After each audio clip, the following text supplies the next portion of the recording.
pai, a madrasta, que jurou me amar, me deixou sem comer por dias e continua me batendo. A voz de Léo, com apenas 9 anos, era um sussurro frágil e trêmulo contra o ronco suave do motor do carro de luxo, um som que normalmente acalmava Ricardo. O magnata, acostumado a comandar impérios com um simples telefonema, sentiu o mundo desabar ao seu redor. Ele acabara de retornar de uma exaustiva viagem de negócios de 15 dias, sentindo o cansaço nos ossos, mas satisfeito com os resultados obtidos. Ao deslizar pelas ruas arborizadas do bairro Nobre, uma pequena figura sentada no umbral da casa vizinha chamou sua atenção, uma silhueta que seu coração de pai reconheceu instantaneamente, causando um aperto doloroso em seu peito. Era seu filho, seu único filho. Pare o carro. Agora, ordenou ao motorista, a voz cortante e urgente. Ao se aproximar, o contraste o atingiu como um soco no estômago. Léo, que deveria estar seguro e confortável em sua própria mansão, estava ali, encolhido como um A e mal assustado, com uma expressão de abandono profundo que Ricardo jamais vira em seu rosto. Ele se ajoelhou sem hesitar, o terno caro de linho amassando na calçada suja, e puxou Léo para um abraço, sentindo os ossos do menino mais salientes e frágeis do que se lembrava. — O que você está dizendo, filho? Isabela, ela não faria uma coisa dessas. Mas as palavras soaram falsas até para ele, uma negação inútil e desesperada diante da evidência crua e dolorosa que estava bem à sua frente, chorando em seus braços. Eu não posso acreditar nisso, simplesmente não posso, pensou Ricardo, enquanto o desespero começava a corroer a muralha de certeza e controle que ele sempre construiu ao redor de si. Ele se orgulhava imensamente de seu julgamento, de sua capacidade infalível de ler as pessoas, um talento que o levara ao topo do mundo dos negócios. Tinha escolhido Isabela com cuidado, via-a como a parceira perfeita, a mulher elegante, carinhosa e sofisticada que completaria sua família e seria uma mãe para seu filho. Como ele pôde ter se enganado de maneira tão catastrófica? A verdade era um sol impiedoso nascendo em seu horizonte, queimando todas as mentiras confortáveis e convenientes que ele havia aceitado sem questionar. Léo apenas chorava baixinho em seu ombro, um choro sem som, sufocado, como se até mesmo suas lágrimas tivessem aprendido a ter medo de fazer barulho para não incomodar. O mundo corporativo, com suas batalhas ferozes e estratégias complexas, de repente parecia um jogo de criança perto da guerra silenciosa e brutal que ele acabava de descobrir em seu próprio lar. A porta da casa vizinha se abriu, revelando Dona Elvira, uma senhora de cabelos brancos e olhos gentis, mas agora carregados de uma preocupação que ela não conseguia mais esconder. — Seu Ricardo, que bom que o senhor finalmente chegou. Sua voz era baixa, cuidadosa, quase um sussurro. O menino apareceu aqui de novo, sabe? Ele estava com tanta fome, coitadinho. Esta história te comove? Deixe esse. Eu like e se inscreva. Continuamos com novas histórias todos os dias para tocar seu coração e te inspirar. Não se esqueça de nos contar nos comentários de qual cidade você está nos assistindo e a que horas do dia nossa história te encontrou. Sua participação é muito importante para nós e nos ajuda a continuar trazendo conteúdos que fazem a diferença e aquecem a alma. Agradecemos imensamente por fazer parte de nossa comunidade, um espaço seguro onde cada voz é ouvida e cada sentimento é valorizado. Fique conosco, pois a jornada de Ricardo e Léo está apenas começando, e as reviravoltas que virão prometem ser ainda mais emocionantes e reveladoras. Acreditamos no poder das histórias para conectar pessoas e transformar vidas, e a sua presença aqui torna tudo isso possível. Compartilhe este vídeo com alguém que precise de uma mensagem de esperança hoje. Vamos juntos espalhar emoção e fortalecer nossos laços, uma história de cada vez. Obrigado por estar aqui, sua companhia é o nosso maior incentivo para seguir em frente, buscando sempre o melhor para você. A sua interação nos comentários cria uma linda rede de apoio e amizade entre pessoas de todos os cantos do país. Dona Elvira olhou para o objeto, que Léo ainda segurava com uma força surpreendente para seus braços tão magros. Era um simples asterisco por de cerâmica branca, agora completamente vazio. Aquele objeto, tão comum e doméstico, transformou-se instantaneamente em um símbolo da crueldade e do abandono que seu filho sofrera em silêncio, bem debaixo de seu teto. Ricardo sentiu uma onda de fúria tão intensa e visceral que o deixou momentaneamente sem ar, o coração batendo descontrolado contra as costelas. Ele olhou de Dona Elvira para sua própria mansão imponente, que de repente pareceu uma prisão fria e sinistra. A imagem de Isabela surgiu em sua mente, sorrindo radiante em jantares de gala, organizando eventos de caridade para crianças carentes, posando para as câmeras como a benfeitora do ano. Ela era a esposa troféu, a madrasta perfeita aos olhos de todos, uma mestra da manipulação. Ela é um menino tão difícil às vezes, querido. Ele inventa coisas para chamar atenção, você sabe como são as crianças. Ele precisa de uma mão mais firme, Ricardo, você o mima demais. Cada uma daquelas frases, que antes ele via como preocupações legítimas de uma mãe dedicada, agora soavam como parte de uma conspiração sinistra para isolar e torturar seu filho. Como ele pôde ser tão cego? A culpa o atingiu com a força de um maremoto, arrastando todo o seu orgulho e autoconfiança para o fundo do abismo. Ele havia falhado da maneira mais fundamental que um pai poderia falhar. A realidade de Ricardo era um pesadelo se desdobrando em tempo real, uma trama de crueldade e engano que ele jamais imaginou ser possível dentro das paredes de sua própria casa, o santuário que ele trabalhou tanto para construir. Ele olhava para o rosto sofrido e magro de seu filho e para a gentileza preocupada da vizinha, e o contraste com a imagem pública e impecável de sua esposa era tão gritante que o deixava fisicamente enjoado. Ele não havia sido apenas enganado por uma mulher ardilosa, ele fora cúmplice por sua ausência constante, por sua confiança cega em uma pessoa que se revelava um monstro disfarçado de anjo. O que mais ele não sabia? Que outros horrores seu filho teria suportado em silêncio, contando os dias, esperando que o pai voltasse para casa e finalmente enxergasse a verdade que estava bem diante de seus olhos? A impotência que sentiu por um momento deu lugar a uma fúria fria e calculista, uma certeza absoluta de que aquilo não ficaria assim, de que a justiça seria feita.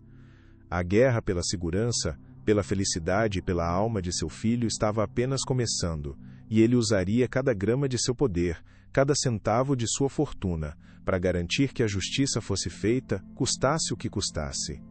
Ele não descansaria até ver Isabela pagar por cada lágrima. Dona Elvira, percebendo o turbilhão de emoções no rosto de Ricardo, fez um gesto suave e acolhedor em direção à sua porta. Entrem, por favor. O menino precisa comer algo substancial. Eu fiz uma sopa de legumes e está quentinha. A oferta simples e genuína era um bálsamo para a alma ferida de Ricardo. Ele pegou Léo no colo, sentindo quão leve ele estava, e seguiu a senhora para dentro de sua casa pequena e acolhedora, que cheirava a bolo de fubá e a uma vida inteira de memórias felizes. Sentou Léo na modesta mesa da cozinha, e o menino observou com olhos arregalados e famintos enquanto a vizinha lhe servia uma tigela fumegante de sopa. A maneira como Léo comeu, com uma voracidade desesperada, quase em respirar, foi outra faca cravada no coração de Ricardo. Ele estava faminto, faminto de verdade.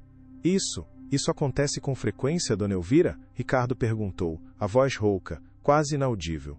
Dona Elvira hesitou por um instante, limpando as mãos no avental. Olha, seu Ricardo, já faz alguns meses. Ele aparece aqui na minha porta, sempre pedindo um pão, um copo de água. Ele sempre diz que sua esposa está de dieta e não cozinha muito, ou que foi castigado e ficou sem o jantar por alguma travessura. Ela suspirou, o peso da confissão evidente em seu rosto. Eu sempre dou o que tenho. Mas eu tinha medo de falar com o senhor, medo de causar mais problemas para o menino. Ela parece ser uma mulher tão influente, tão poderosa. Aquilo não era um incidente isolado. Era um sistema de abuso calculado, cruel e contínuo. Eu preciso que a senhora me conte absolutamente tudo. Cada detalhe, por menor que pareça. A voz de Ricardo agora era firme, a do empresário implacável assumindo o controle da situação.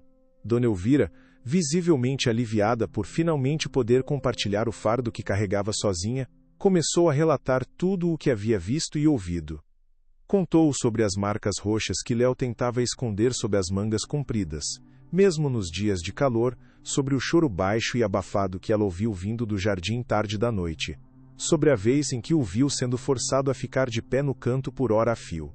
Cada palavra era um prego sendo martelado no caixão da imagem que Ricardo tinha de sua esposa perfeita.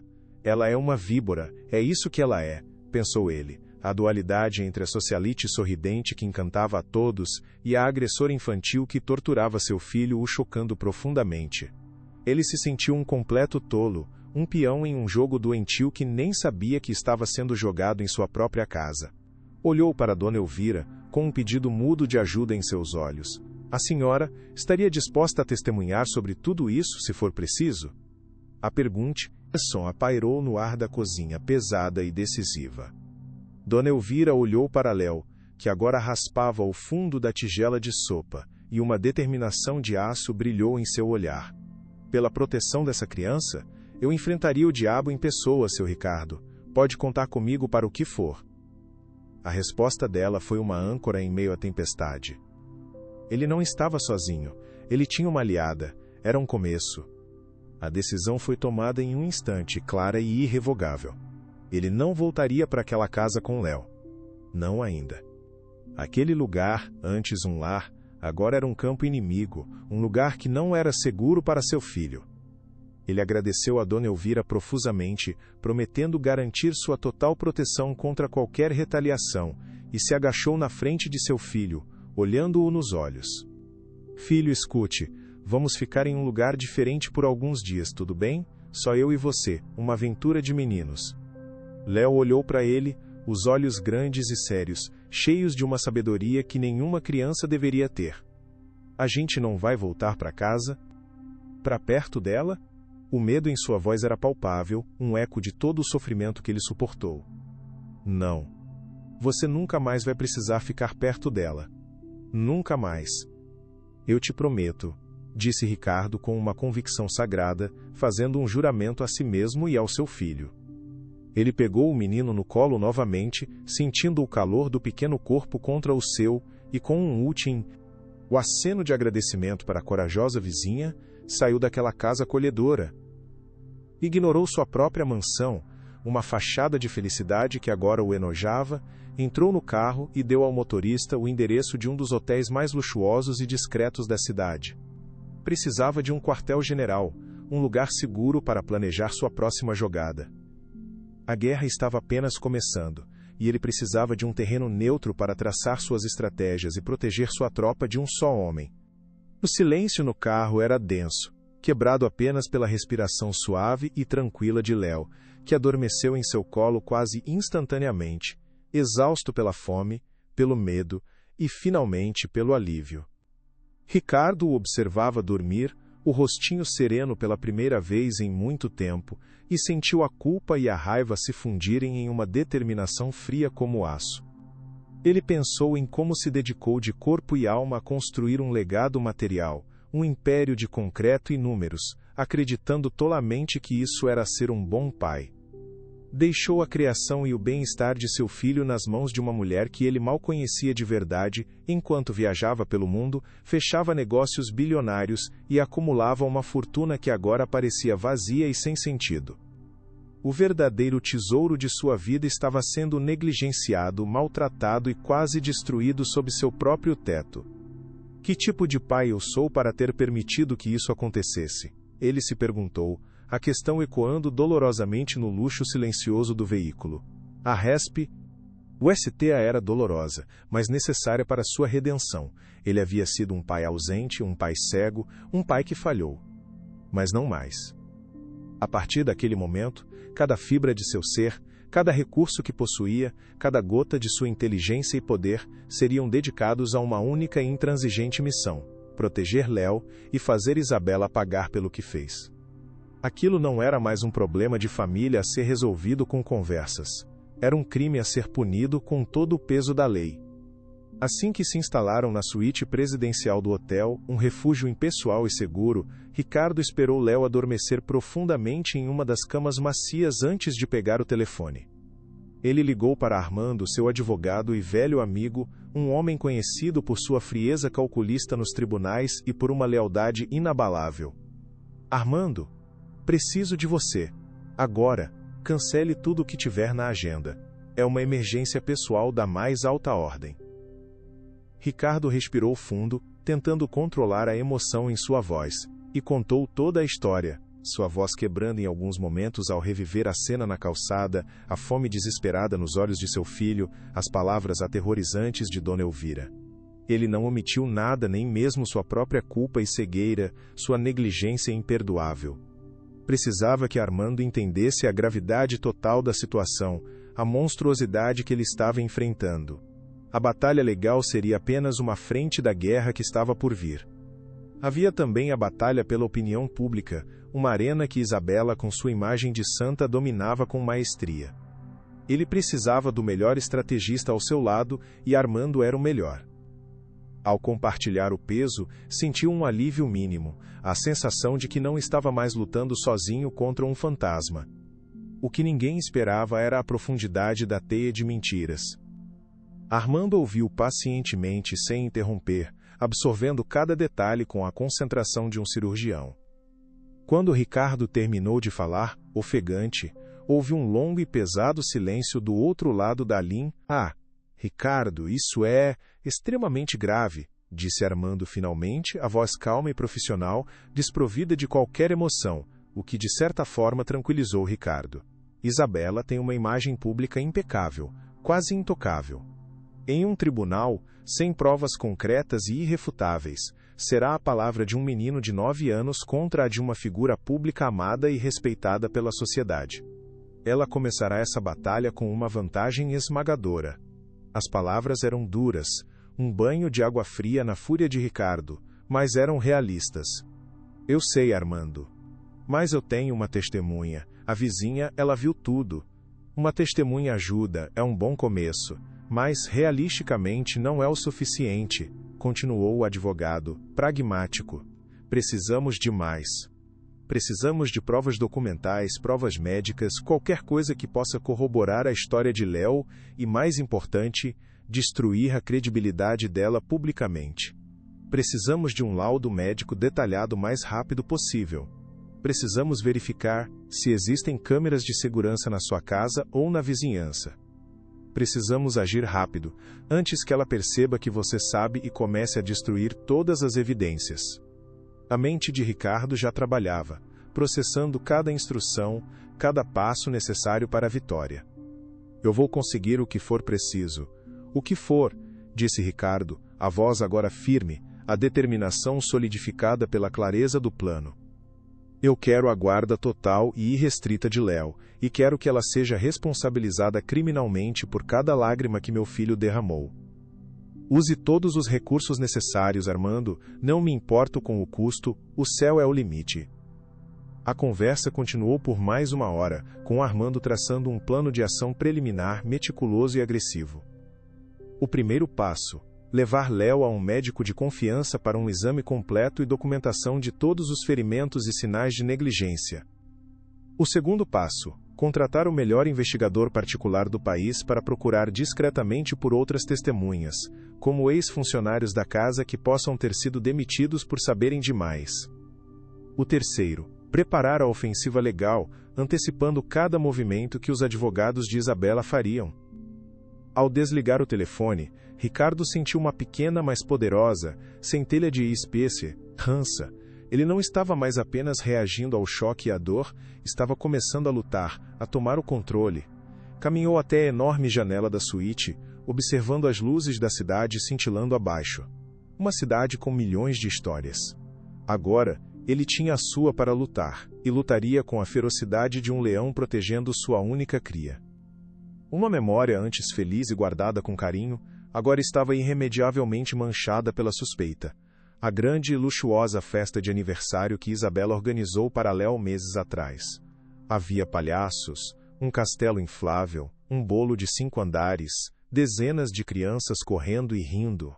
Ricardo, ocupado em socializar com os convidados importantes, viu seu filho de longe, parecendo um pouco perdido e deslocado no meio de sua própria festa. Isabela estava ao seu lado, sorrindo para as câmeras dos fotógrafos sociais, a mão possessivamente pousada no ombro de Léo, quase como uma marca de propriedade. Na época, Ricardo pensou com orgulho, ela o ama de verdade, ele tem tudo o que uma criança poderia desejar. Agora, Ele se perguntava o que realmente aconteceu quando os convidados foram embora e as câmeras foram desligadas. Será que o bolo foi jogado fora antes que Léo pudesse comer um segundo pedaço? Será que os presentes caros foram guardados em um armário e nunca mais vistos, usados como ferramenta de tortura psicológica? Quantos outros atos de crueldade estavam escondidos por trás daqueles gestos públicos de falsa generosidade e afeto? A teia de mentiras de Isabela era muito mais antiga, complexa e perversa do que ele jamais poderia ter imaginado. Desvendá-la seria doloroso, mas absolutamente necessário para entender a extensão do engano e poder combatê-lo eficazmente no tribunal da lei e da opinião pública. Uma memória específica, antes completamente insignificante, voltou à sua mente com uma clareza assustadora e nauseante. Na entrada da escola, há alguns meses. Atrasado para uma reunião crucial, ele pediu que Isabela levasse Léo para a aula. De seu carro, enquanto esperava o sinal abrir, viu Isabela dizer algo ríspido para o menino, que encolheu os ombros. Em seguida, Léo tropeçou e caiu no chão.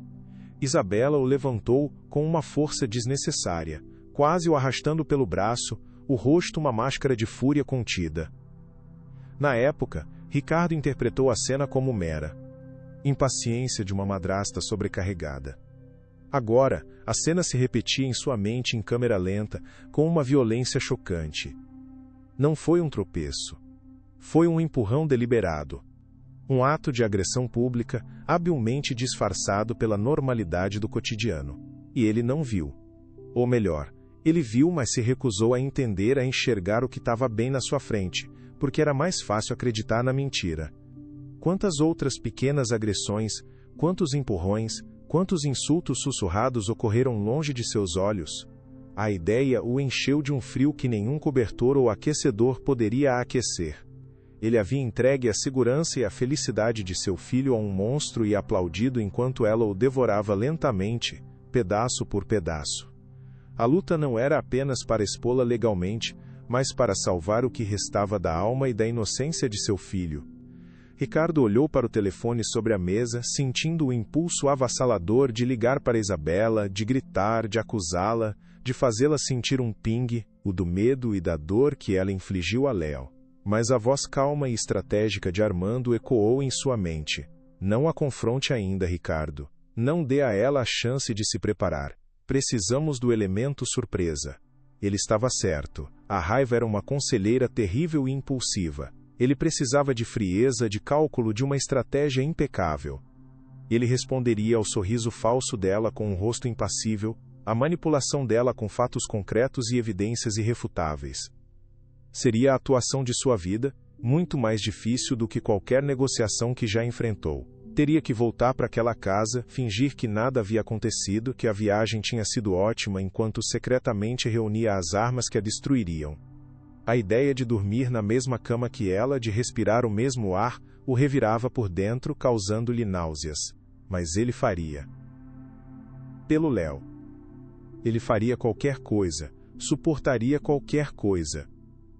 Eu consigo fazer isso, pensou ele, a frase se tornando um mantra para fortalecer seu espírito. Pelo Léo, eu consigo. A ironia da situação era palpável. Ele, o homem que pregava a honestidade e a transparência nos negócios, estava prestes a se tornar um mestre do engano em sua própria casa. Mas esta era uma guerra, e na guerra, a primeira vítima é sempre a inocência. À primeira luz da manhã, encontrou Ricardo ainda acordado, sentado na mesma poltrona de veludo, os olhos fixos no horizonte da cidade que despertava.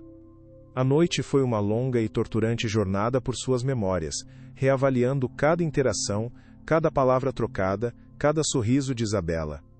Tudo, absolutamente tudo, parecia contaminado pela mentira.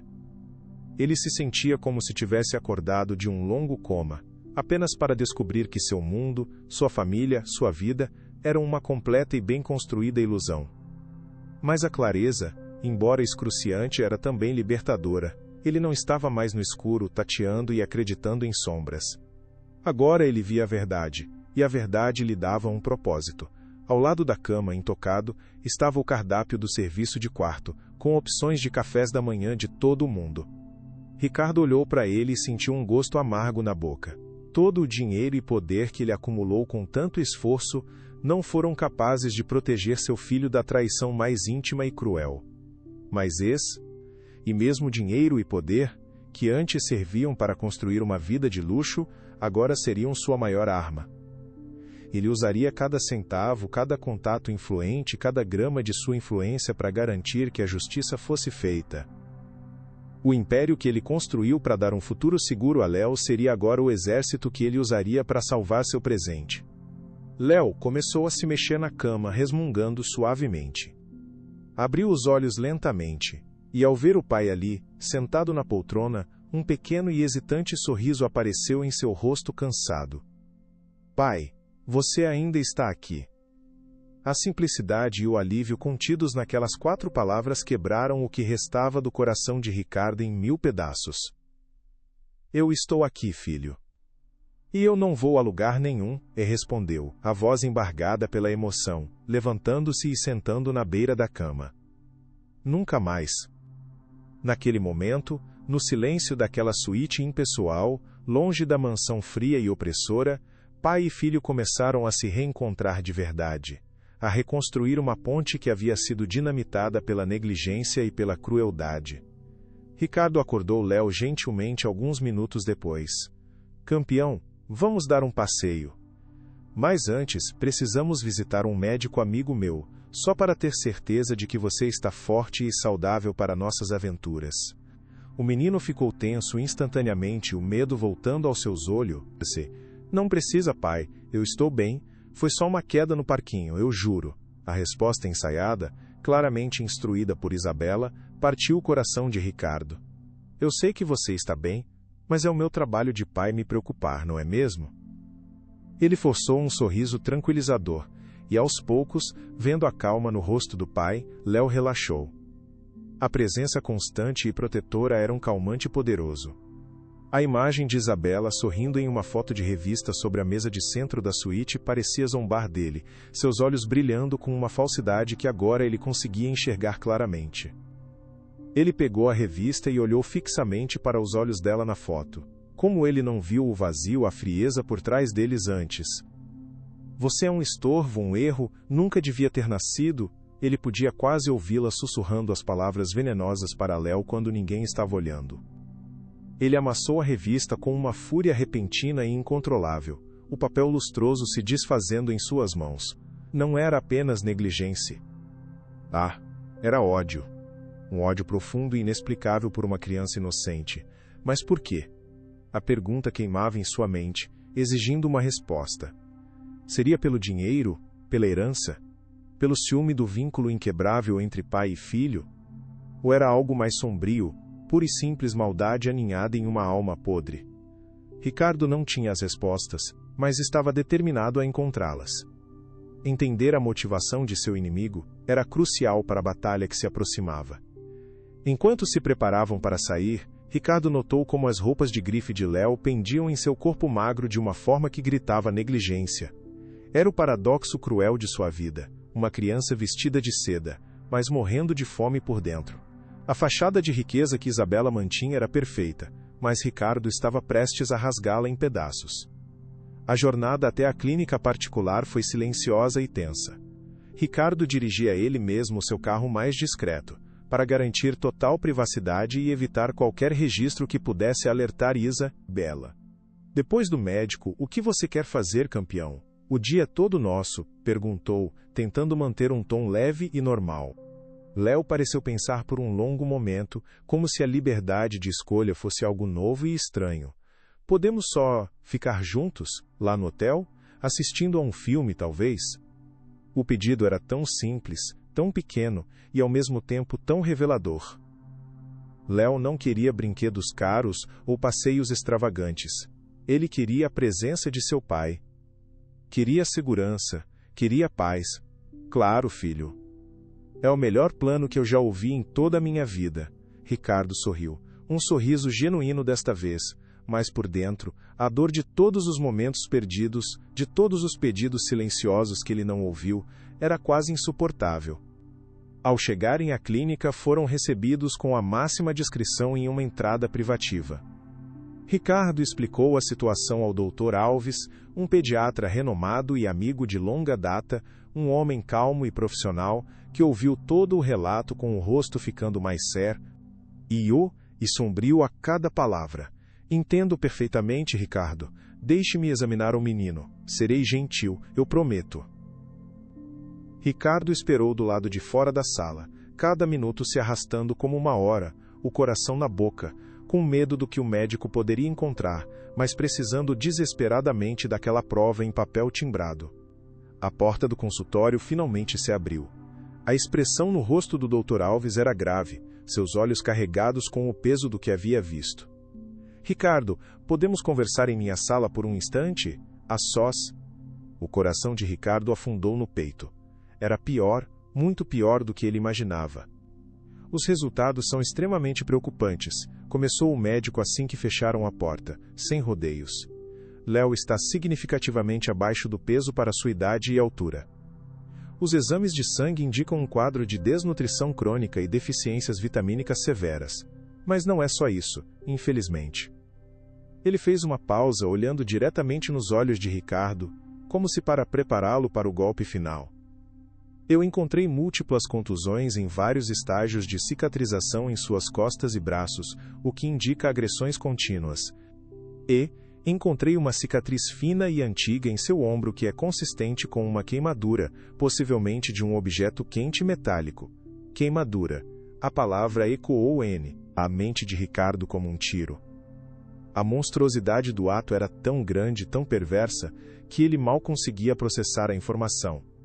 A náusea voltou com força total. Ricardo, sinto muito em dizer isso, mas este é um caso clássico e severo de abuso infantil. O diagnóstico clínico, frio e técnico, tirou qualquer sombra de dúvida que pudesse restar. Ele agora tinha sua prova. Uma prova terrível, mas inegável. Ricardo saiu da clínica sentindo-se um homem oco, esvaziado, segurando o relatório médico que parecia pesar 1 tonelada em suas mãos trêmulas. Ele se esforçou para manter uma aparência calma e serena para Léo, que o esperava na recepção, mas por dentro, a raiva era vulcânica, prestes a explodir. A imagem de Isabela sorrindo em eventos sociais, tocando piano com delicadeza, escolhendo vinhos caros em restaurantes, tudo era uma máscara grotesca para a criatura sádica que ela realmente era. Ele olhou para seu filho sentado no banco do passageiro, tão pequeno e frágil. Aquele menino resiliente havia suportado o inferno sozinho, em silêncio, para proteger o pai da verdade. A força de Léo era inspiradora e, ao mesmo tempo, uma acusação esmagadora à sua própria cegueira e negligência. A partir daquele momento, ele não seria apenas o protetor de Léo, seria seu campeão, seu vingador. Ele não lutaria apenas por justiça, lutaria por retribuição. Isabela não apenas perderia a custódia de um filho que nunca amou. Ele se certificaria de que ela perdesse absolutamente tudo. Sua reputação imaculada, sua liberdade, seu lugar na alta sociedade que tanto valorizava. Ele a destruiria com a mesma precisão, frieza e falta de piedade que ela usou contra uma criança indefesa. A guerra havia sido oficialmente declarada. Pai, estou com fome. Por que ela me odeia tanto? A pergunta de Léo, feita em um sussurro durante o almoço no hotel, foi como um punhal no coração de Ricardo. O menino comia com apetite, mas a sombra em seus olhos persistia. Ricardo largou o garfo, a comida perdendo sabor. Filho, ela não te odeia, ela está doente. Algumas pessoas são assim, têm escuridão por dentro. Mas isso não tem nada a ver com você. Você é a coisa mais maravilhosa que já me aconteceu. O erro não foi seu. O erro foi meu, por não ter visto, por não ter te protegido antes. E eu vou passar o resto da minha vida consertando isso. As palavras saíram com uma sinceridade crua e dolorosa. Pela primeira vez, ele estava sendo completamente honesto sobre sua falha, não apenas para si mesmo, mas para a pessoa a quem mais havia ferido. Léo ouviu, os olhos grandes e sérios, e então, em um gesto que Ricardo jamais esqueceria, ele estendeu a mãozinha sobre a mesa e tocou a do pai. Eu te perdoo, pai. Foi a absolvição que Ricardo não sabia que precisava, mas que o libertou de um peso insuportável. Aquele pequeno toque de mão era mais poderoso que qualquer contrato bilionário, mais valioso que qualquer ação na bolsa. Era o início da cura. Como ela pôde fazer isso? Pensou Ricardo mais tarde, sozinho na suíte enquanto Léo dormia. A crueldade de Isabela era tão metódica, tão pensada. Ele se lembrou de uma conversa que tiveram meses antes. Querido, acho que deveríamos instalar mais câmeras de segurança. Para a proteção do Léo, sabe? Nunca se sabe. Ela mesma havia sugerido. A ironia era doentia. Ela queria as câmeras para reforçar a imagem de madrasta cuidadosa, a fortaleza de segurança, a que ela criava, mas em sua arrogância, acreditou que poderia controlar o que elas gravavam, ou que ele nunca se daria ao trabalho de olhar as horas e horas de filmagens. Ou, talvez, em sua mente doentia, ela gostasse do risco, do jogo de poder. Ele abriu seu laptop e acessou o sistema de segurança da mansão remotamente, o coração martelando no peito. A quantidade de arquivos era esmagadora. Semanas, meses de gravações. Por onde começar? Ele digitou o nome de Léo no campo de busca do software, que usava reconhecimento facial para catalogar os arquivos. Uma lista interminável de clipes apareceu. Ele clicou no primeiro, a respiração presa na garganta. A cena era banal. Léo brincando na sala de estar. Mas então Isabela entrou. Sua expressão mudou sutilmente quando viu que estava sozinha com o menino. O sorriso desapareceu, substituído por um olhar frio de puro desprezo. Ele continuou assistindo, hipnotizado pelo horror. Ele continuou a assistir, a raiva lhe dando uma energia febril e doentia, uma força que ele não sabia que possuía. Precisava ver tudo, cada detalhe para entender a real extensão do pesadelo que seu filho havia suportado em silêncio. Passou horas que pareciam minutos vasculhando os arquivos, encontrando dezenas de incidentes de pura crueldade calculada. Isabela trancando Léo do lado de fora sob o sol forte, fingindo não ouvir seus chamados. Isabela acidentalmente derramando água gelada na cabeça do menino, rindo como se fosse uma brincadeira. Mas a cena que o quebrou foi na cozinha. Léo, pequeno e faminto, estendia as mãos para o seu jantar. Com um sorriso gélido, Isabela pegou o asterisco prato poripor de comida quente e, em vez de entregá-lo, o virou de cabeça para baixo na pia, bem na frente dos olhos arregalados da criança. Crianças malcriadas não merecem jantar, ela disse com uma doçura venenosa, sua voz gravada pelo microfone oculto. O som do choro silencioso de Léo, tentando conter os ksir a faca. Soluços para não irritá-la ainda mais, foi uma faca no coração de Ricardo. Cada clipe revelava o monstro com quem ele dividia a cama. Como eu pude ser tão cego? Como eu permiti isso? Pensou, a culpa e o ódio se misturando em sua garganta. Ele se sentia cúmplice por sua ignorância. Algo estava prestes a se romper. Senhor Ricardo, sou eu. Tenho notícias importantes. A voz de guerra, o investigador, soou calma e profissional, um contraste gritante com a tempestade interna de Ricardo. Ele respirou fundo, tentando manter a compostura, embora sentisse que seu mundo estava desmoronando peça por peça a cada nova revelação. Fale, guerra. Eu preciso de tudo que você tiver. Absolutamente tudo. Sua própria voz saiu rouca, quase um sussurro quebrado pela dor e pela fúria que o consumiam lentamente. O investigador fez uma pequena pausa, como se escolhesse as palavras com extremo cuidado. Encontrei uma ex-babá, demitida há cerca de 8 meses. Ela estava com muito medo de falar qualquer coisa, com medo de retaliação por parte da sua esposa. A senhora Isabela a ameaçou, disse que arruinaria sua vida se ela abrisse a boca. Ricardo fechou os olhos com força. Ameaças. Chantagem. Era ainda pior. Mas eu a convenci de que era a coisa certa a fazer. Ela está disposta a fornecer uma declaração formal e juramentada sobre o que viu. Uma testemunha. Uma prova viva. O que ela disse? Ele conseguiu perguntar. Ela disse que testemunhou a senhora Isabela agredindo fisicamente o menino em várias ocasiões. E mencionou um incidente específico, algo que a marcou profundamente e a fez pedir demissão. O coração de Ricardo disparou. Uma agressão física testemunhada por um terceiro era o que ele precisava. Que incidente? Onde foi? Preciso de todos os detalhes. Ele quase gritou ao telefone. Foi na entrada da escola, senhor, na frente de todos. A voz de Guerra baixou de tom, tornando a descrição ainda mais sombria e impactante. Ricardo sentiu um calafrio percorrer sua espinha, uma premonição terrível do que estava por vir. Ele se lembrava de um dia estranho, mas nunca imaginou a verdade por trás dele. Parece que a senhora Isabela empurrou Léo de propósito, fazendo-o cair na frente de todos os seus colegas e de outros pais. A babá disse que o menino tropeçou um pouco, e sua esposa, em vez de ampará-lo, deu um empurrão discreto, mas forte o suficiente para derrubá-lo no chão. A memória daquele dia específico voltou à mente de Ricardo como um relâmpago. Ele tinha visto de longe, de dentro do seu carro, apressado para uma reunião. Viu Léo no chão e Isabela o ajudando a se levantar com um ar de preocupação fingida. Ele achou que o filho era apenas desajeitado, que tinha tropeçado sozinho. A culpa o esmagou com força física. A babá disse que foi um ato de pura maldade, disfarçado de acidente, continuou Guerra.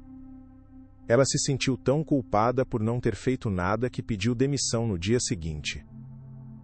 Ele tinha outra testemunha, uma testemunha ocular da humilhação pública. As peças do quebra-cabeça doentio estavam se encaixando, mas o que ninguém sabia é que a prova mais devastadora ainda estava por vir. O retorno à mansão foi a coisa mais difícil que Ricardo já fez em sua vida. Cada passo naquele mármore frio era uma tortura, cada objeto de arte parecia zomba, ou serre dele. Ele tinha que manter a fachada, agir como um marido amoroso que voltava de viagem enquanto seu estômago se revirava com nojo. Isabela o recebeu com um beijo e um sorriso radiante. Querido, que saudade! Como foi a viagem? Léo sentiu tanto a sua falta. A mentira era tão natural, tão perfeita, que por um segundo aterrorizante, Ricardo quase duvidou de tudo que havia descoberto. Mas então, ele olhou nos olhos dela e viu o vazio. A ausência total de alma. A viagem foi ótima, querida, mas estou exausto, ele disse forçando um sorriso. Vou tomar um banho e descansar um pouco. Ele precisava de espaço, precisava respirar um ar que não estivesse contaminado pela presença dela. No quarto ele trancou a porta e se apoiou nela, o coração batendo descontroladamente. Eu consigo fazer isso. Pelo Léo, repetiu seu mantra. Ele precisava de acesso físico ao servidor central do sistema de segurança para baixar os vídeos originais em alta resolução, sem deixar rastros digitais de seu acesso. Remoto, a operação tinha que ser rápida e silenciosa. O monstro estava no mesmo teto, e ele não podia falhar. Onde está o Léo? Perguntou Ricardo, tentando manter a voz casual, enquanto Isabela desfazia sua mala, cantarolando uma melodia qualquer. Ah, ele está de castigo no quarto dele. Foi tão malcriado hoje, você não tem ideia, respondeu para a professora na escola. Tive que ser firme, ela disse com um suspiro de falsa exasperação. A mentira era tão descarada que Ricardo teve que cerrar os punhos para não reagir. Ele sabia que era uma desculpa para isolar o menino, para torturá-lo ainda mais. Vou dar um pulo lá para falar com ele, disse Ricardo. Não, querido, deixe-o pensar no que fez. É para o bem dele, ela respondeu, a voz doce como veneno. Naquele momento ele entendeu que ela gostava daquilo. Ela se deleitava com o poder, com o controle absoluto que exercia sobre uma criança indefesa. Não era apenas por dinheiro, era sadismo. Você tem razão, querida. Você sempre sabe o que é melhor, ele disse, a frase lhe custando cada grama de autocontrole. Ele esperou ela ir para a cozinha, preparar um lanche e sorrateiramente foi até o quarto de Léo. A porta estava trancada. Ele ouviu um choro baixo, abafado. Léo, sou eu o papai, fique quieto. Eu vou te tirar daqui, eu prometo. Seja forte só mais um pouco. Ele sussurrou pela fresta. Papai! A voz do outro lado era um fio de esperança. Algo estava prestes a mudar para sempre. A desculpa para acessar o escritório, onde ficava o servidor, foi fácil. Querida, preciso verificar alguns e-mails urgentes da empresa, coisa rápida. Isabela, ocupada em sua face de dona de casa perfeita, nem desconfiou. Claro, meu amor, não demore, Preparei seu sanduíche favorito. O contraste entre a normalidade doméstica e a operação secreta que ele estava conduzindo era surreal. No escritório, ele fechou a porta e trabalhou com a velocidade e a precisão de um especialista. Conectou um disco rígido externo, iniciou a transferência dos arquivos de vídeo mais comprometedores, os olhos fixos na barra de progresso, cada segundo se arrastando como uma eternidade. Ele ouvia os passos dela no corredor, o coração na boca. Qualquer barulho, qualquer suspeita, e tudo estará perdido, pensou. A transferência terminou. Ele ejetou o disco, escondeu-o no bolso interno do paletó e deletou os logs de acesso para não deixar rastros. Saiu do escritório com uma expressão calma, como se tivesse apenas respondido a alguns e-mails. Pronto, amor. O que temos para o lanche? Ele perguntou, o disco rígido pesando em seu bolso como uma bomba-relógio. Ele tinha a munição. Agora, só precisava esperar o momento certo para detonar o mundo de mentiras dela. O que ele não sabia era que Isabela também tinha seus próprios planos. Querido, tenho uma surpresa para você, disse Isabela durante o jantar, a voz cheia de uma excitação que fez um alarme soar na cabeça de Ricardo. Organizei um pequeno jantar de caridade aqui em casa para a próxima semana, para celebrar seu retorno e arrecadar fundos para o orfanato local. Todos os nossos amigos estarão aqui, a imprensa também foi convidada.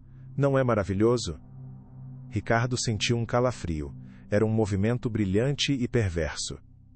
Ela estava se cercando de sua armadura social, reforçando sua imagem de santa bem na frente de todos, tornando qualquer acusação futura contra ela parecer ainda mais absurda e ultrajante. Ela estava usando a caridade com um escudo. Isso é fantástico, querida.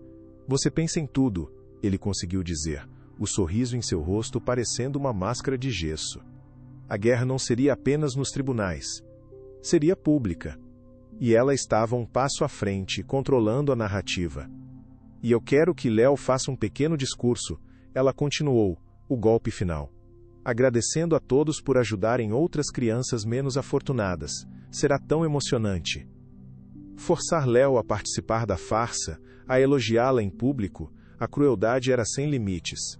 Que ideia genial, meu amor, ele respondeu, a mente já trabalhando freneticamente. Ele tinha que virar o jogo. E aquele jantar de caridade, a fortaleza dela, seria o palco perfeito para sua queda. Os dias que antecederam o jantar foram um jogo de xadrez psicológico. Ricardo fingia entusiasmo, ajudando nos preparativos, enquanto secretamente se encontrava com Armando para refinar a estratégia. Eles entregaram cópias das provas ao Ministério Público, garantindo que a ação legal fosse movitu-ique diasmo, iniciada de forma oficial e sigilosa, para explodir no momento certo. Ela está construindo o próprio cadafalso, Ricardo. Deixa continuar, disse Armando em uma das reuniões. Quanto mais alto ela subir, maior será a queda. Ricardo também preparou Léo, com a ajuda da terapeuta. Não sobre o plano, mas fortalecendo sua confiança. Filho, você vai precisar ser muito corajoso, mas não importa o que aconteça, eu estarei bem ao seu lado. Você acredita em mim? Léo, que a cada dia parecia mais forte, assentiu com firmeza. Eu acredito, pai. A noite do evento chegou. A mansão estava deslumbrante, cheia de pessoas importantes da alta sociedade paulistana, todos elogiando a generosidade e a beleza de Isabela, que flutuava pelo salão, como uma rainha em seu reino. Ricardo a observava, o copo de uísque na mão, sentindo-se como um ator em uma peça de suspense, esperando a deixa para sua cena final. A tensão era quase insuportável. Algo estava prestes a se romper. O momento chegou. Isabela subiu em um pequeno palco montado no jardim, sob os aplausos calorosos dos convidados. Boa noite a todos! É com o coração cheio de alegria que os recebo em nossa casa, ela começou seu discurso, a voz embargada de falsa emoção. Ricardo sentiu um investigador particular, Guerra, se posicionar discretamente perto do sistema de som e dos grandes telões que exibiam fotos do orfanato. Tudo estava no lugar. Isabela então chamou Léo ao palco. E agora, eu gostaria de chamar meu enteado querido Léo para dizer algumas palavras. Léo caminhou até o palco, pálido, mas determinado. Ele segurava um pedaço de papel, o discurso que Isabela havia escrito para ele. Ele olhou para a multidão, depois para Ricardo, que lhe deu um leve aceno de cabeça. Ele respirou fundo e começou a ler. Boa noite. Minha madrasta, ela... Ele parou. O silêncio se espalhou pelo jardim.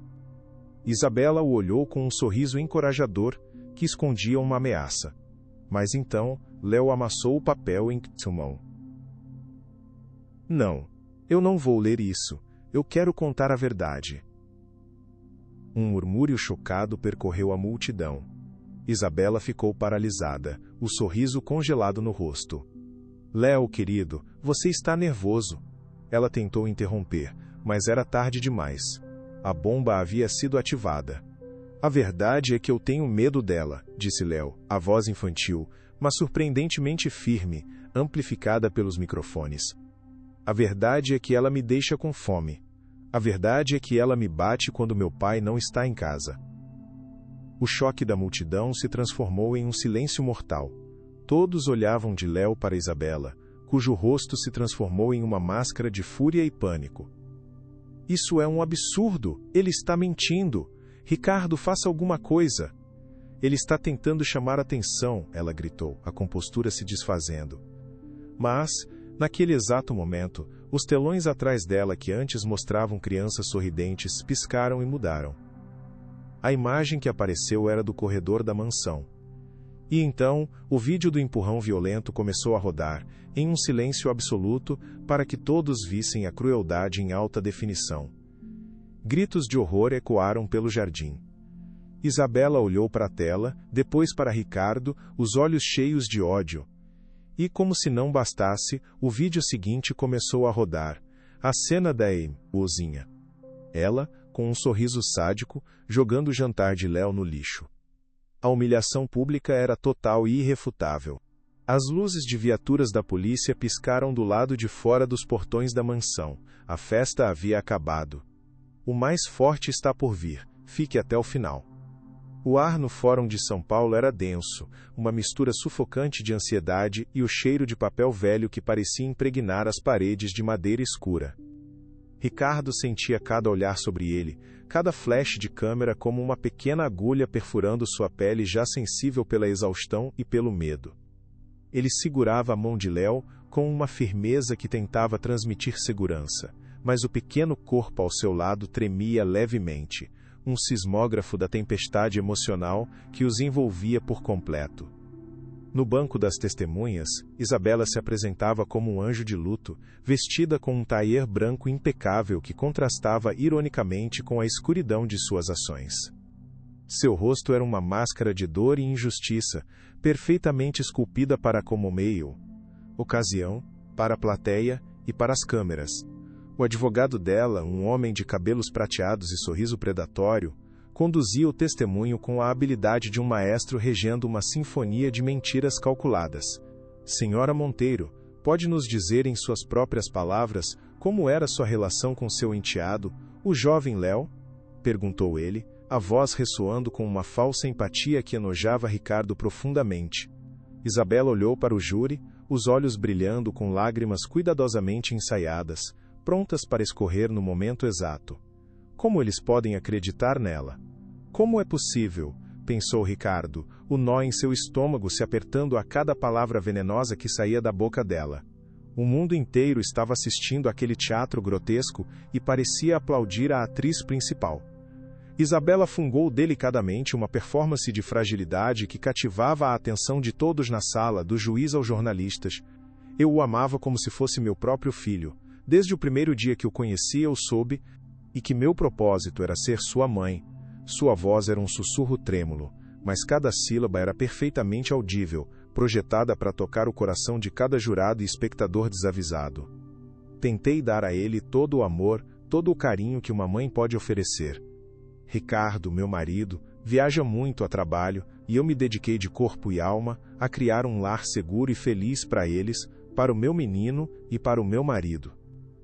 Ela fez uma pausa dramática, colocando a mão sobre o peito, como se a simples lembrança de seu amor a sobrecarregasse de emoção. Ricardo sentiu uma onda de náusea tão forte que precisou se segurar na cadeira. Cada palavra era uma facada, uma distorção da realidade cruel que seu filho havia suportado em silêncio por tanto tempo. Ele olhou para Léo, que mantinha os olhos baixos fixos em seus próprios sapatos, como se quisesse desaparecer daquela sala opressiva e daquelas memórias horríveis.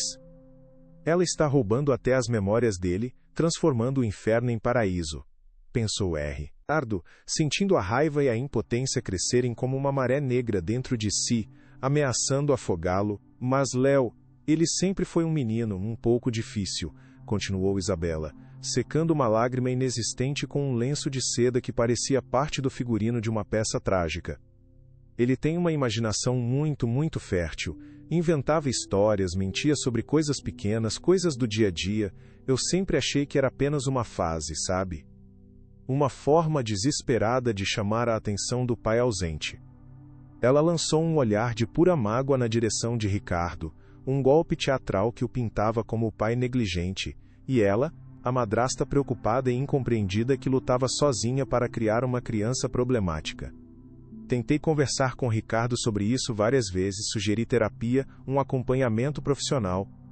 Mas ele sempre achava que eu estava exagerando, que era apenas coisa de criança, né? Ele nunca me ouviu, nunca teve tempo para ouvir. O advogado dela sorriu sutilmente, satisfeito com a direção que a narrativa estava tomando. O júri a observava com uma simpatia crescente, a história, a da madrasta sofredora sendo absorvida sem questionamentos, como um veneno doce. Ricardo queria gritar, queria expor a farsa, mas sabia que precisava confiar em Armando.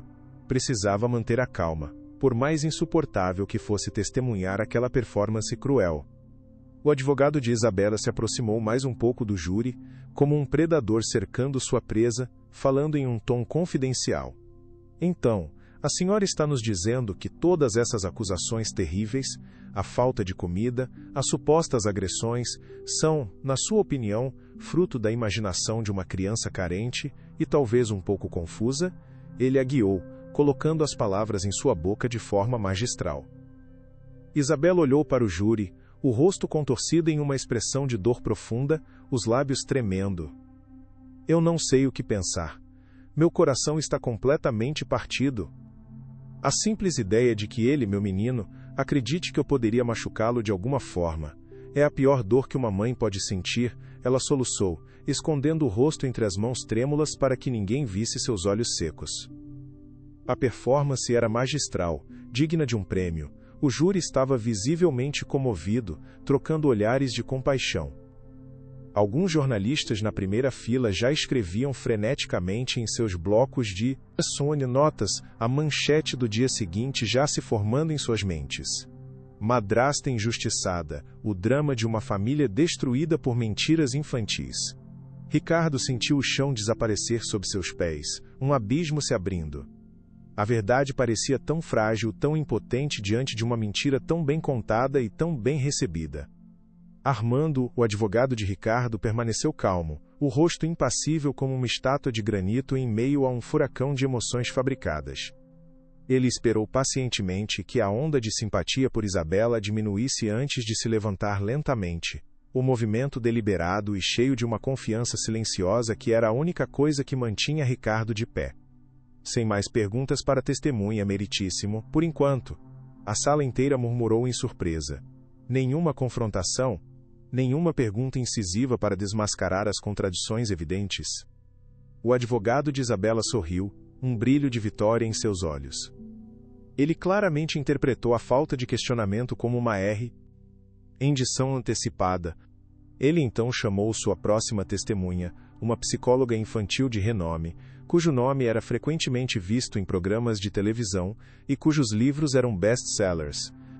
A mulher subiu ao banco das testemunhas e, com uma autoridade inabalável, começou a discorrer sobre a síndrome da alienação parental, sugerindo que Ricardo, em sua profunda culpa por ser um pai ausente, poderia ter, consciente ou inconscientemente, manipulado o filho contra a madrasta para se sentir como um herói salvador.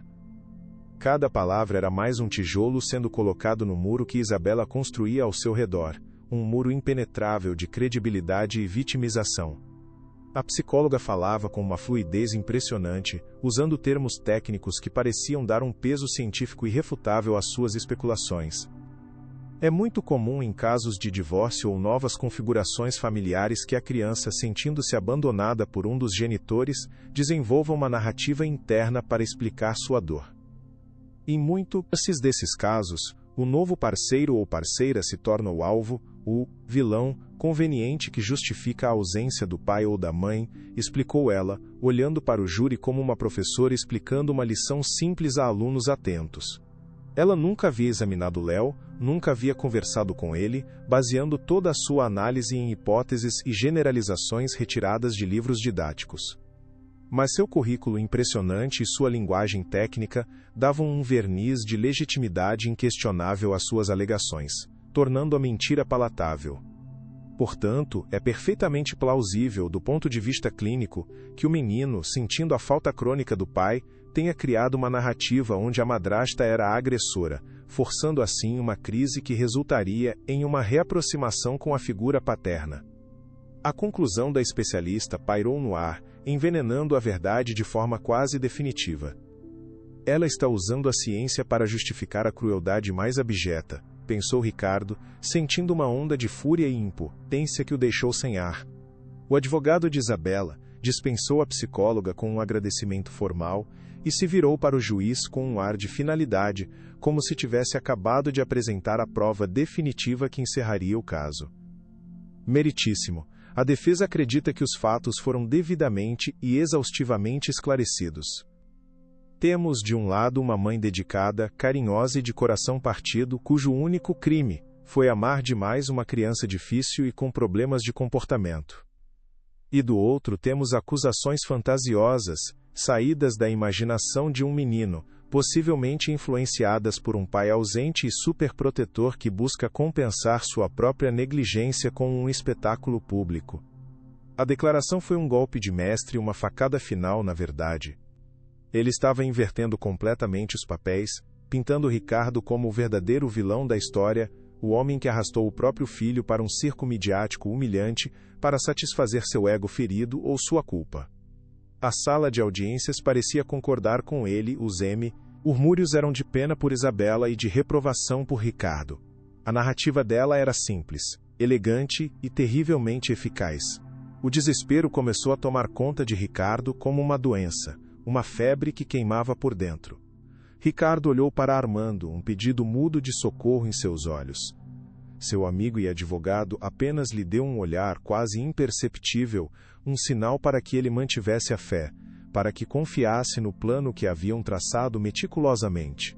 Mas como confiar quando tudo ao seu redor estava desmoronando, quando a mentira parecia ter mais força do que a verdade?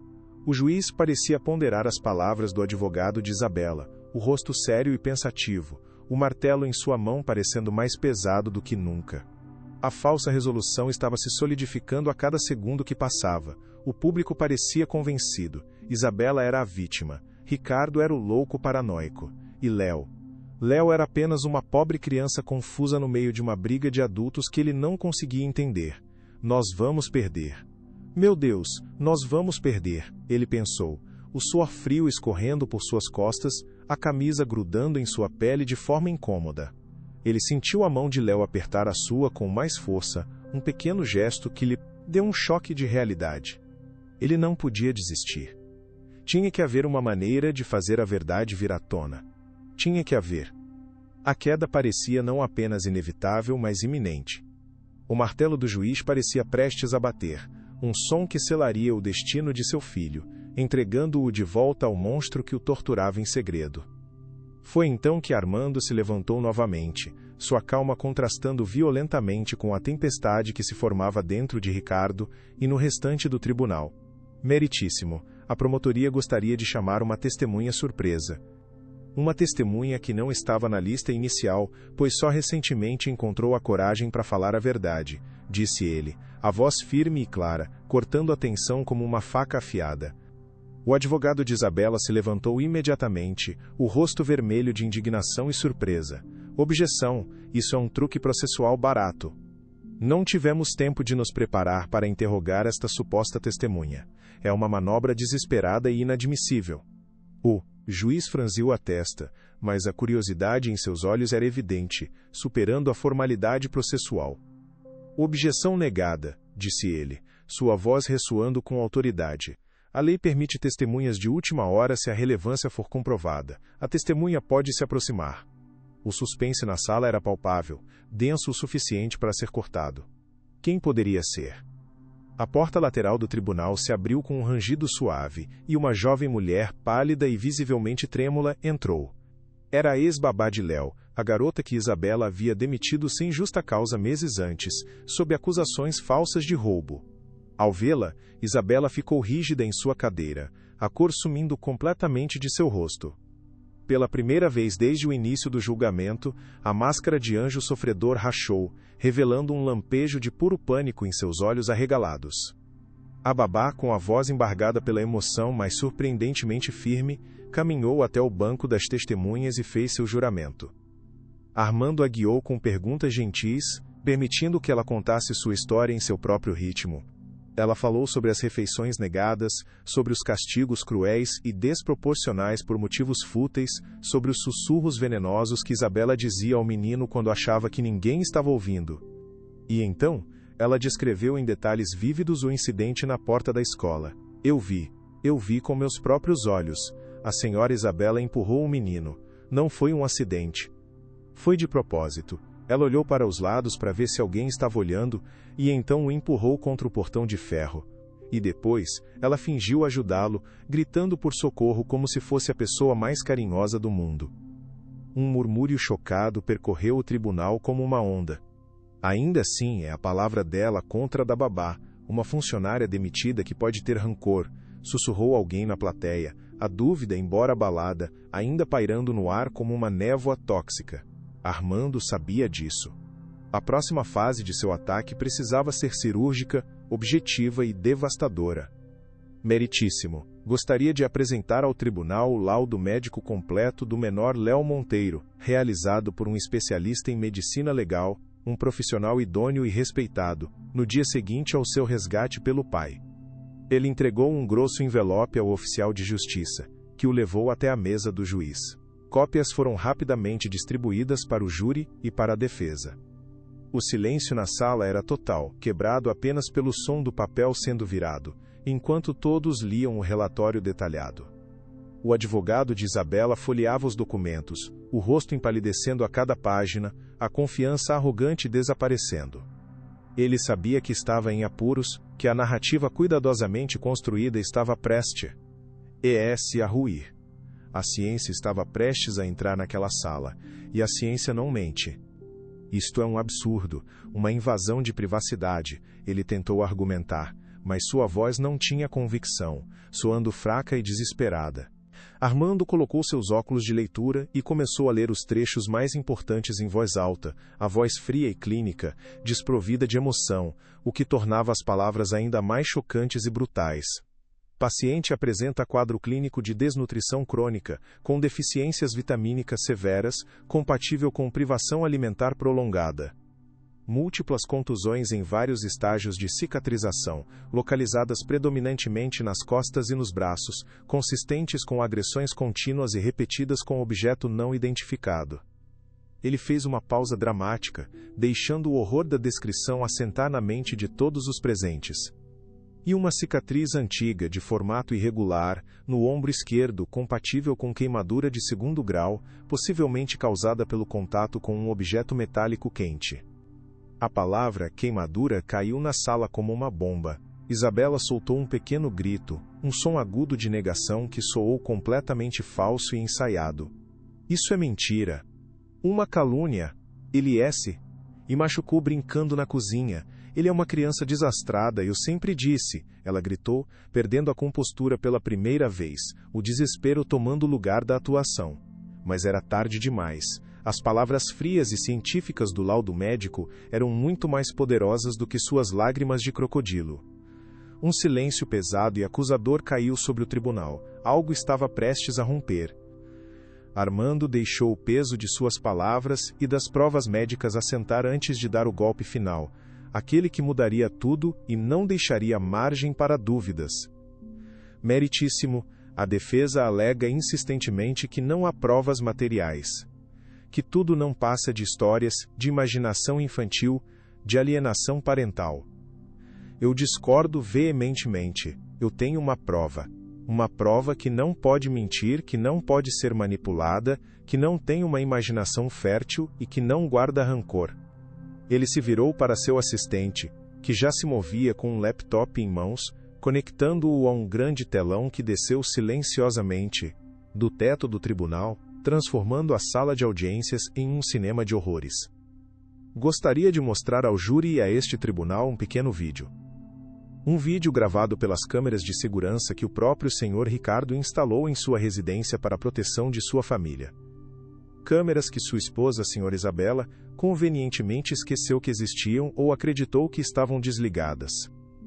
O rosto de Isabela se transformou em uma máscara de horror puro, o sangue sumindo, deixando sua pele com uma tonalidade cinzenta e doentia. Ele não faria isso, ela pensou, em pânico total, o coração batendo descontroladamente em seu peito. Ela olhou para Ricardo, os olhos cheios de um ódio que ele nunca tinha visto antes, um ódio puro e animalesco. Não havia mais atuação. Apenas o monstro, nu e exposto sob as luzes frias da justiça. O vídeo começou a rodar, a imagem era nítida, em alta definição. Era uma gravação do corredor do segundo andar da mansão, um lugar por onde Léo passava todos os dias para ir ao seu quarto. O menino caminhava tranquilamente, segurando um livro de histórias infantis. De repente, Isabela apareceu, vindo na direção oposta. Por uma fração de segundo, ela sorriu para o menino, um sorriso que agora, em retrospecto, parecia predatório e gelado. E então, em um movimento rápido, cruel e brutal, ela esticou o braço e o empurrou com toda a força contra a parede. O som do pequeno corpo batendo na alvenaria foi abafado pela gravação, mas o impacto visual foi devastador. A sala inteira ofegou em um uníssono de choque e horror. O vídeo continuou, mostrando Isabela se inclinando sobre Léo, que estava caído no chão, chorando silenciosamente e sibilando algo em seu ouvido, o rosto contorcido em uma máscara de raiva pura e descontrolada. Era a prova irrefutável. A virada foi completa e instantânea. A opinião pública, tão facilmente manipulada minutos antes com lágrimas falsas e discursos ensaiados, virou-se contra Isabela com a força de um tsunami. Os murmúrios de choque se transformaram em gritos de indignação e repulsa. "Monstro!" alguém gritou do fundo da galeria. "Assassina!" gritou outra pessoa, a voz cheia de fúria. O advogado dela estava pálido, sem palavras, olhando para a tela com a derrota estampada no rosto, sabendo que sua carreira também estava manchada. Isabela começou a chorar, mas desta vez eram soluços de pânico e raiva, não de tristeza fingida. "É montagem, isso é falso, ele editou o vídeo. Ele está tentando me destruir porque eu ia deixá-lo", ela gritava histericamente, as palavras se atropelando, sem nexo, a loucura da mentirosa desmascarada. Mas ninguém acreditava mais nela, a prova era clara, brutalmente clara. O juiz bateu o martelo várias vezes, a voz dele um trovão tentando restaurar a ordem, mas o caos da verdade, revelada já havia se instalado. A imagem do anjo havia se quebrado em 1000 pedaços, revelando a criatura hedionda que se escondia por baixo. A justiça finalmente estava mostrando sua face. Ricardo finalmente soltou o ar que nem sabia que estava prendendo, o peito doendo com um alívio avassalador. Ele olhou para Léo, que assistia a tudo com os olhos arregalados, o pequeno queixo tremendo. Pela primeira vez, ele parecia entender que não estava sozinho, que não era o culpado, que a dor que sentiu era real e que alguém finalmente via isso, que o mundo inteiro via isso. Ricardo o puxou para um abraço apertado, protetor, enterrando o rosto nos cabelos do filho, inalando o cheiro de infância que Isabela quase roubou dele para sempre. "Acabou, filho. Acabou. Você está seguro agora. O papai está aqui e nunca mais vai te deixar." Ele sussurrou em seu ouvido, as lágrimas finalmente escorrendo por seu próprio rosto, lágrimas de dor, de raiva, mas acima de tudo, de libertação. Aquele momento, aquela conexão, era a única vitória que realmente importava. A justiça estava finalmente sendo feita, não nos corredores silenciosos do poder, mas ali, à vista de todos, sob as luzes cruas e impiedosas do tribunal. A verdade, por mais dolorosa e feia que fosse, havia finalmente encontrado seu caminho para a luz, queimando a mentira, até que só restassem cinzas. Se esta história tocou seu coração, compartilhe para que chegue a mais pessoas. Mas Armando ainda não havia terminado. A condenação de Isabela já era uma certeza, mas ele precisava de um golpe final, algo que selasse o caixão da mentira dela para sempre, que mostrasse a profundidade de sua crueldade de uma forma que ninguém jamais esqueceria, para que ela nunca mais pudesse se esconder atrás de uma máscara de vítima. Meritíssimo, com a sua permissão, gostaria de chamar Dona Elvira de volta ao banco das testemunhas para uma última e breve pergunta. A vizinha, com sua dignidade simples e corajosa, que parecia ainda maior naquele ambiente opressor e formal, caminhou lentamente até o banco. Seus olhos encontraram os de Léo e ela lhe deu um pequeno sorriso, um gesto de carinho e proteção que valia mais do que 1000 palavras, as de conforto. O tribunal, agora em silêncio absoluto, observava com expectativa. O que mais poderia ver? A prova em vídeo já parecia insuperável, a imagem final e condenatória. O advogado de Isabela nem sequer se deu ao trabalho de objetar, limitando-se a afundar em sua cadeira, derrotado e humilhado. Armando se aproximou da senhora com uma gentileza paternal, mostrando-lhe o respeito que ela merecia. A sala prendia a respiração coletivamente. Dona Elvira, começou Armando, a voz suave, mas que carregava o peso de um trovão. A senhora testemunhou anteriormente que o pequeno Léo a procurava frequentemente em busca de comida. A senhora mencionou que ele sempre trazia algo consigo, um objeto que ele carregava em suas pequenas mãos como um ritual sagrado.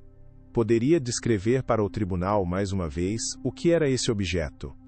Dona Elvira assentiu, ajeitando o xale sobre os ombros, seu rosto marcado pela vida expressando uma tristeza profunda. Ela olhou diretamente para o júri. Avô, Zé Clara, e sem um pingo de hesitação, a voz da verdade simples e popular que ressoava mais forte do que qualquer argumento legal. Claro, meu filho. Ele sempre chegava com a mesma coisa nas mãos. Ele segurava com toda a forcinha que ele tinha como se fosse a coisa mais preciosa do mundo para ele, um verdadeiro tesouro. Armando fez uma pausa calculada, deixando a antecipação crescer na sala silenciosa. Ele se virou lentamente, seu olhar varrendo o tribunal antes de se fixar novamente na testemunha. E que objeto era esse, Dona Elvira? O que o pequeno Léo carregava com tanto cuidado e esperança? A senhora olhou diretamente para Isabela, um olhar de pura reprovação e tristeza. Era um asterisco prato. Aquele simples objeto de cerâmica branca, sempre vazio, a palavra ecoou no tribunal. Um símbolo tão simples, mas naquele contexto, tão devastador da fome, da esperança e da humilhação diária. Um menino pequeno, com fome, carregando um utensílio vazio para a casa da vizinha, em uma súplica silenciosa por comida, por um pouco de cuidado que lhe era negado em sua própria casa luxuosa. A imagem mental era de partir o coração de qualquer um, e então Armando, sem dizer mais uma palavra, projetou um último e curto vídeo no telão. A gravação era da câmera da cozinha da mansão, datada de poucas semanas antes. A imagem mostrava Isabela pegando o jantar que havia sido preparado para Léo, uma refeição quente e nutritiva. Ela levou a comida até a pia e, com um olhar de desprezo absoluto, despejou cruelmente todo o conteúdo no triturador de lixo, ligando o aparelho com um sorriso satisfeito. A imagem final e inesquecível daquela refeição sendo desperdiçada, conectada diretamente ao testemunho da vizinha sobre o objeto vazio, destruiu qualquer resquício de dúvida ou simpatia que pudesse restar por Isabela. Ela desmoronou completamente, um uivo de animal ferido escapando de sua garganta, o som da maldade sendo finalmente e irrevogavelmente desmascarada e derrotada diante do mundo inteiro. O som do martelo do juiz ecoou pelo tribunal como tiro de largada para uma nova vida, mas Ricardo mal o ouviu, completamente absorto na experiência de segurar seu filho. Seus ouvidos estavam sintonizados apenas na respiração trêmula de Léo, aninhado em seus braços, o pequeno corpo finalmente relaxando após semanas de uma tensão que nenhuma criança deveria conhecer ou suportar. O caos explodiu ao redor deles, uma cacofonia de flashes de câmeras, perguntas gritadas por repórteres desesperados por uma declaração, e os soluços de raiva de Isabela sendo escoltada para fora da sala por 2 policiais impassíveis. Ela o olhou uma última vez, não com arrependimento ou tristeza, but com um ódio puro e venenoso que prometia uma vingança que felizmente nunca viria a se concretizar. Ricardo a ignorou completamente, como se ela fosse apenas um fantasma de um passado que ele já estava determinado a enterrar. O mundo exterior, com seu barulho e seu julgamento superficial, havia desaparecido por ser completo. Só existia aquele pequeno e sagrado universo de 2, pai e filho, reencontrando-se em meio aos destroços de uma guerra que, contra todas as probabilidades, eles haviam vencido. Armando colocou uma mão firme em seu ombro, um gesto de apoio silencioso e profundo. Conseguimos, Ricardo, a justiça foi feita. Mas Ricardo sabia que a verdadeira batalha, a batalha pela cura da alma de seu filho e pela reconstrução de sua própria, estava apenas começando. O veredito do juiz era apenas o fim do primeiro capítulo. O resto da história mais importante, eles teriam que escrever juntos a partir daquele exato momento, com cuidado, paciência e um amor que agora ele sabia que era a única coisa que realmente importava no mundo. Armando abriu caminho pela multidão de jornalistas como um quebra-gelo, usando seu corpo para proteger Ricardo e Léo da avalanche de microfones e perguntas invasivas. Como o senhor se sente, senhor Monteiro? O que vai acontecer com a sua esposa agora, Léo? Você está feliz por ir para casa com seu pai? As vozes se misturavam em um zumbido indistinto e agressivo, abutres famintos por mais um pedaço da tragédia. Ricardo apertou Léo contra seu peito, cobrindo seus ouvidos com as mãos para protegê-lo daquela violência midiática, sentindo o pequeno coração bater acelerado contra o seu. Ele não respondeu a nenhuma pergunta, seu rosto uma máscara de determinação fria e inabalável. Seu único foco, sua única missão naquele momento, era levar seu filho para um lugar seguro, longe dos olhos curiosos que se alimentavam da dor alheia. Do lado de fora do fórum, o carro já os esperava, o motorista atento e pronto para a partida.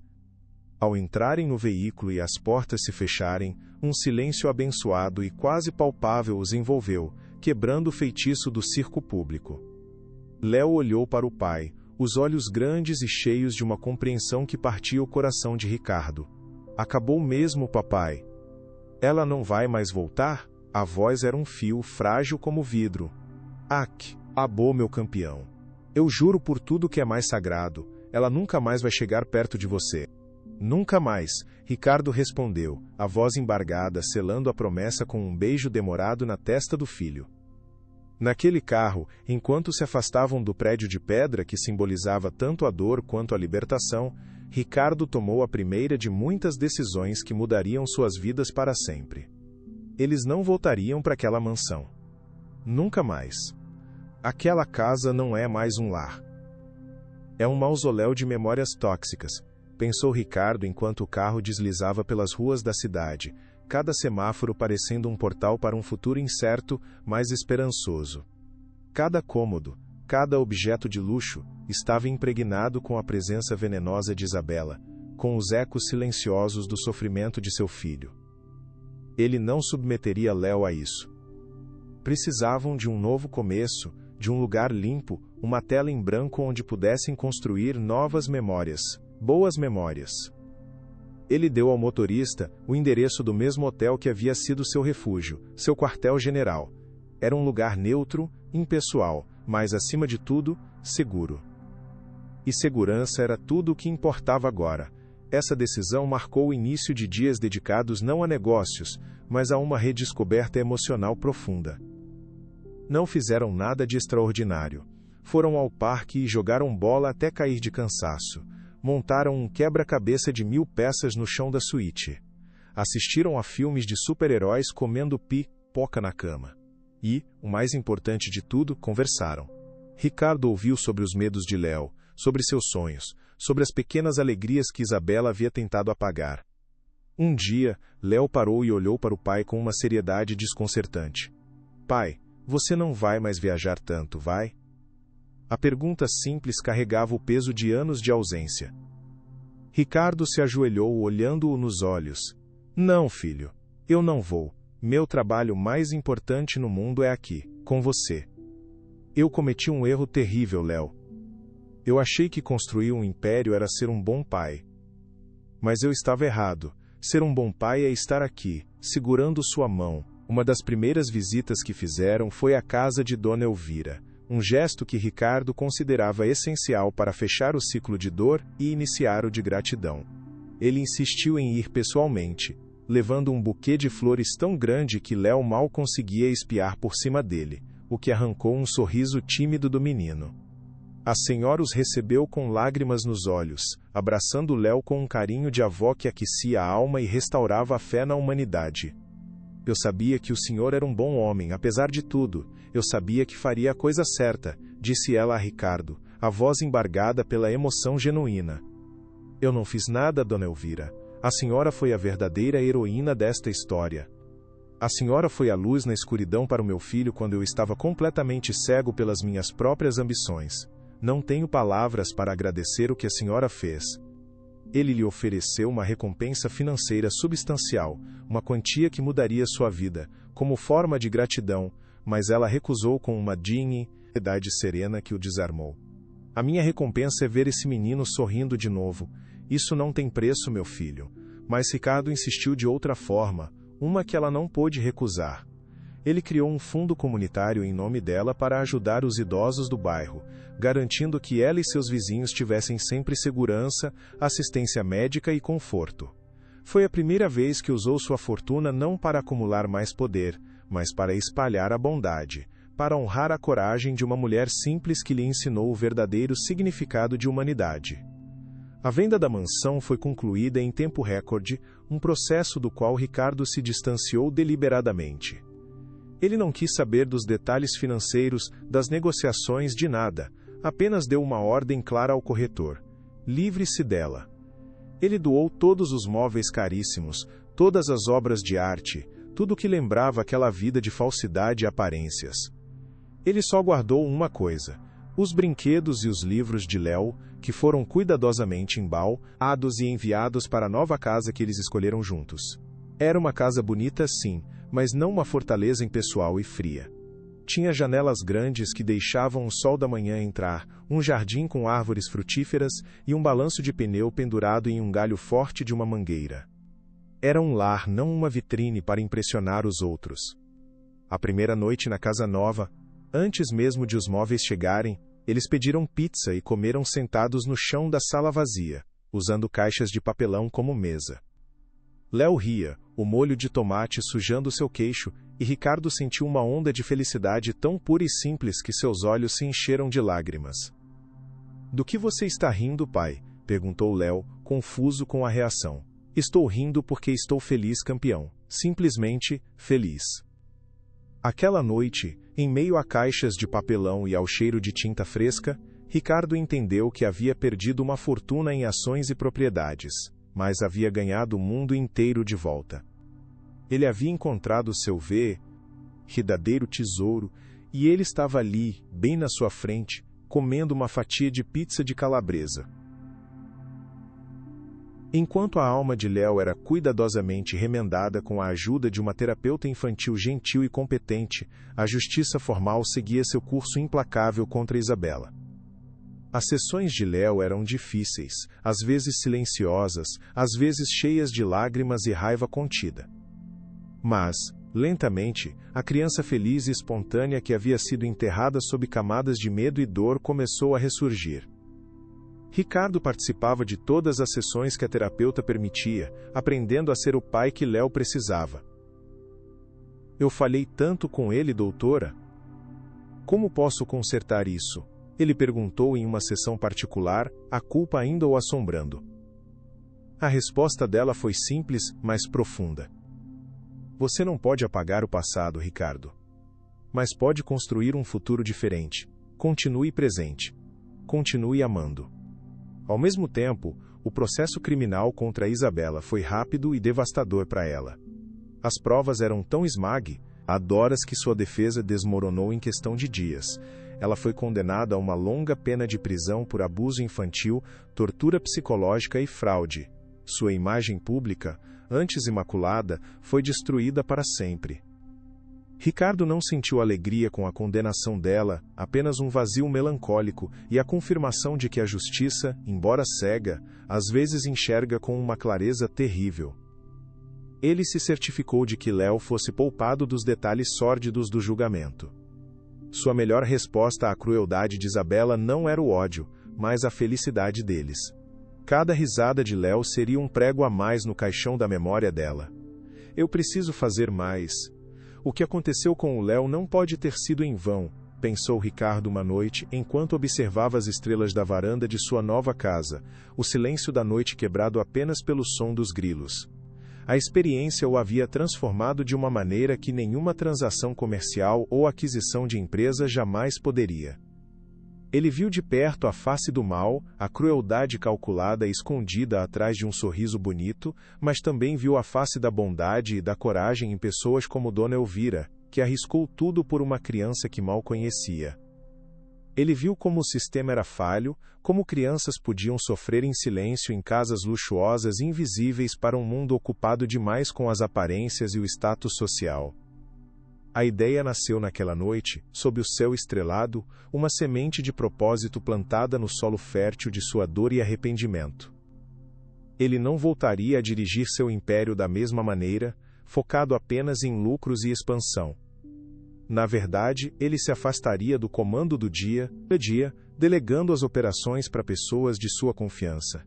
Ele tinha uma nova missão, uma vocação que dava um novo sentido a tudo o que havia acontecido. Ele usaria sua fortuna, sua influência e, acima de tudo, sua experiência dolorosa para lutar por outras crianças, para ser a voz daquelas que não podiam gritar por socorro.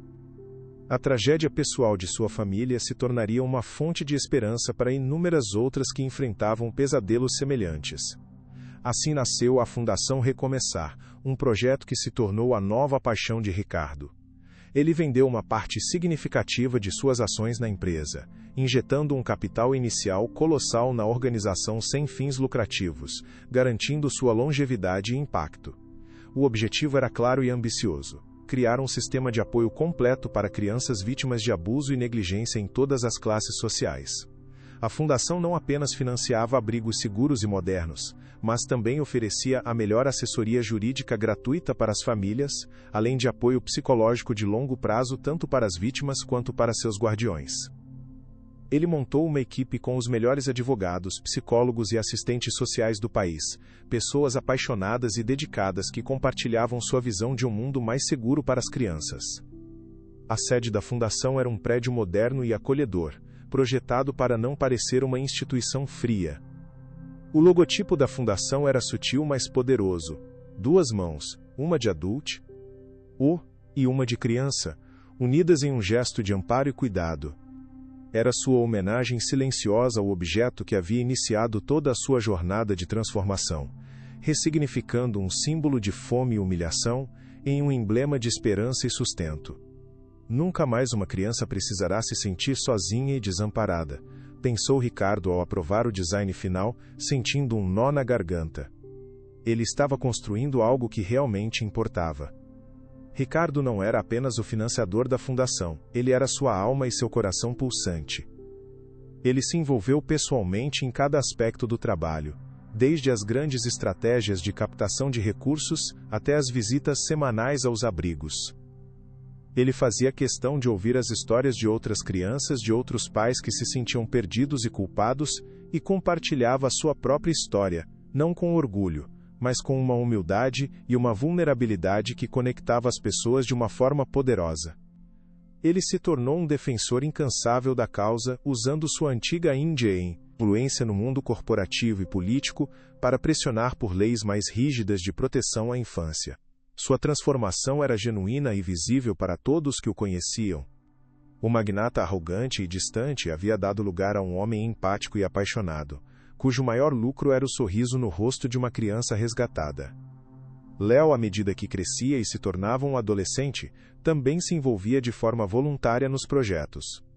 Ele ajudava a organizar festas de aniversário para as crianças nos abrigos, entendendo em um nível que ninguém mais poderia, a importância de celebrar a vida e a segurança. Vê-lo interagir com as outras crianças, com uma gentileza e uma sabedoria que iam muito além de sua idade, enchia o coração de Ricardo de um orgulho profundo que nenhuma conquista empresarial jamais lhe proporcionou.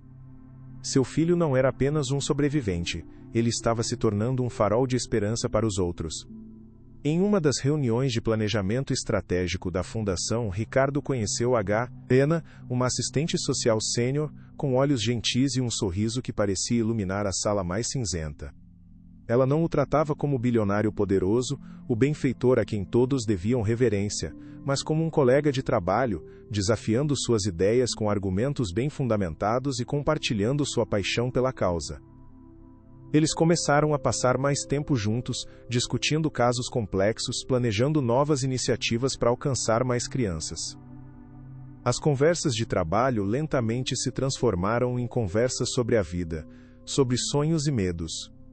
Ricardo se viu atraído não pela sua beleza, que era inegável, mas por sua força, sua compaixão e sua integridade inabalável.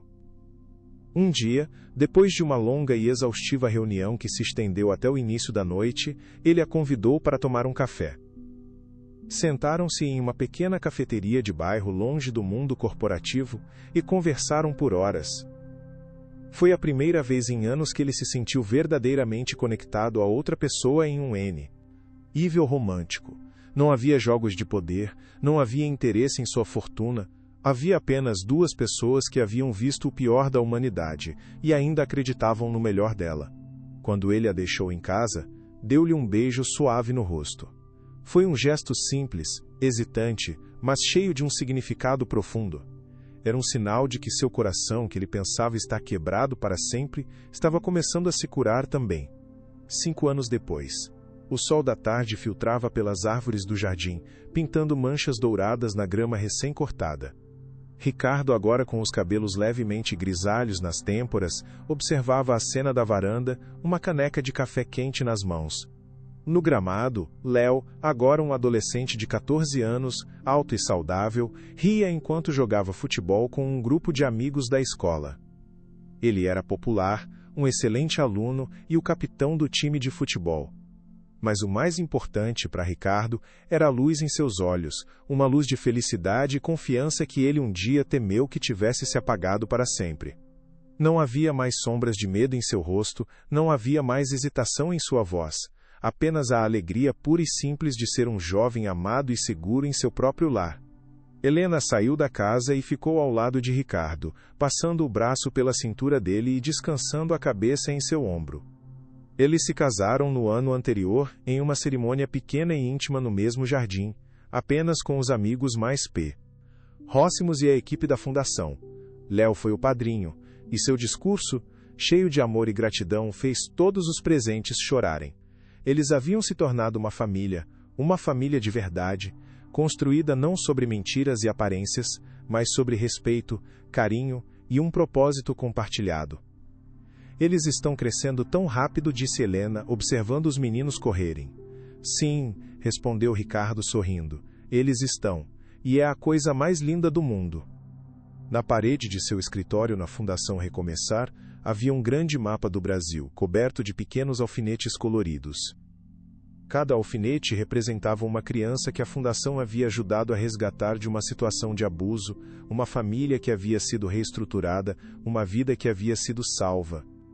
Havia mais de 500 alfinetes naquele mapa, um testemunho silencioso e poderoso do legado que nasceu da dor mais profunda de um pai.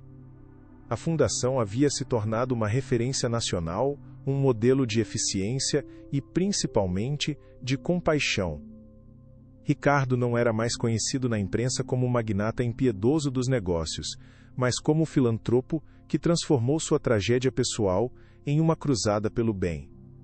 Ele encontrou sua redenção não no perdão dos outros, que ele não buscava, mas em suas próprias ações diárias, no trabalho incansável de garantir que outras famílias não passassem pelo que ele e Léo passaram.